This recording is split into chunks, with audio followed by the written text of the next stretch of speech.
સુષ્મા સ્વરાજ દેશની પ્રથમ મહિલા વિદેશ મંત્રી તરીકે આપણે તેમને ઓળખીએ છીએ. અનેક વર્ષો રાજકીય જીવનમાં પસાર કરનાર આ મહિલા સૌથી નાની ઉંમરે હરિયાણા રાજ્ય સરકારના કેબિનેટ મંત્રી બનવાનું ગૌરવ પ્રાપ્ત કર્યું હતું. વડાપ્રધાન તરીકે ઇન્દિરા ગાંધીને યાદ કરવામાં આવે છે. વર્ષ 1971માં તેઓ વડાપ્રધાન હતા ત્યારે પાકિસ્તાન સામેના યુદ્ધમાં ભારતનો ભવ્ય વિજય થયો.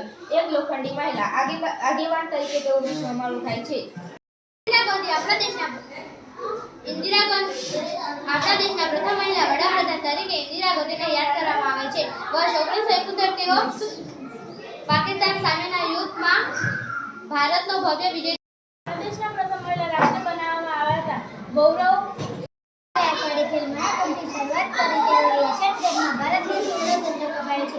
ગુજરાત સરકાર દ્વારા તેમની કુપોષણ મુક્ત ગુજરાત અભિયાન માટે એમ્બેસેડર તરીકે પસંદગી કરવામાં આવી છે.